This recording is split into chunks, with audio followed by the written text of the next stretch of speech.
You're on 94.5 FM Larrakia Radio, and in the studio where with us today we have a lovely guest who will be talking about a few things that are going around Danila Dilba, but also what your roles are. It is, of course, Tanja Hervonen. How are you today, Tanja? Good, thanks, Callum. How are you? I'm very well. Now, today you are part of Danila Dilba, an integral person for the team there, as you are the staff team leader and also one of the social and emotional well-being team leader as well, and a psychiatrist for all the people who are there. Psychologists. I'm not too sure what is the difference between those two.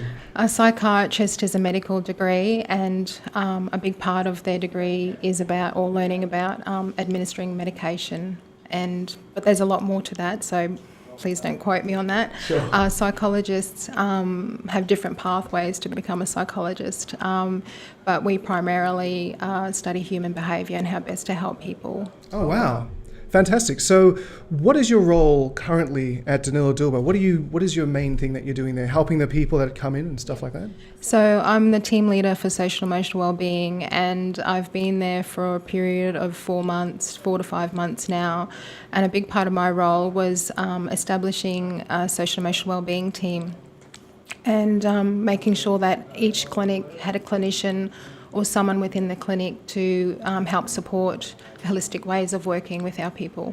So what's it like actually organising all of these parts? Like this, I'd assume working at the clinic is like basically a giant clock where there's a million cogs going off at once, and you've got to be one of the main ones that actually help move everything. Yes, we have a very experienced staff that we have on hand, and what we do is we make sure we work collaboratively with our own team, and then when we're out in the clinics, we're working within the clinic with the clinic team.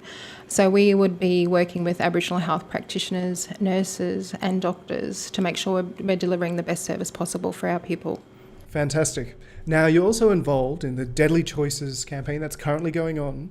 What is your role in it? Just making sure that the material, when we start talking about healthy relationships and how to keep ourselves healthy, how that may look like for our social and emotional wellbeing. And there will be a time that possibly I'll help facilitate some of that training, but mainly looking at the material and making sure it's appropriate for our people, for our young people. Oh, really? For young people mostly?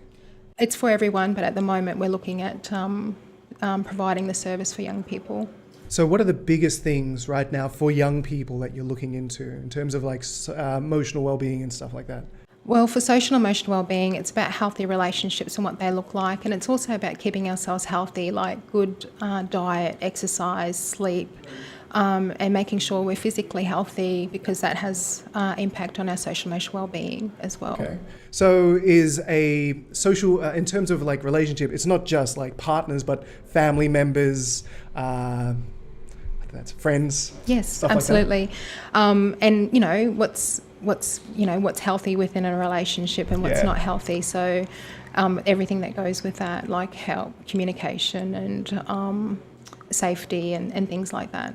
What else could be, what are the other big issues that younger people out there are facing in terms of their relationships with their families and friends and partners? Well, it's just what's appropriate. Like we look at bullying behaviours, we might look at what we put on social media and things like that, which are impacting on our young people, and what is something that is helpful to do and what is something that's not so helpful to do, and what encourages good, healthy relationships with others, including family, friends and others. Okay, so understanding like the boundaries that they can get to and not stepping over lines and stuff like that. Yeah.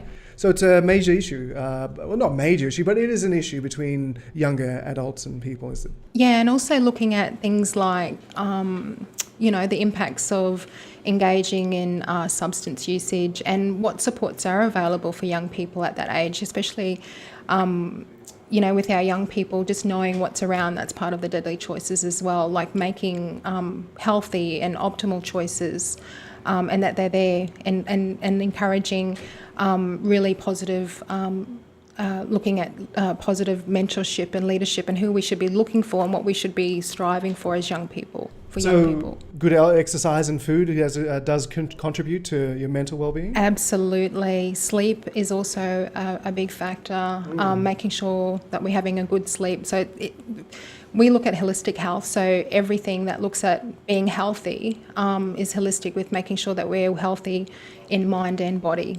So I shouldn't be staying awake all night eating blocks of cheese? No. Okay.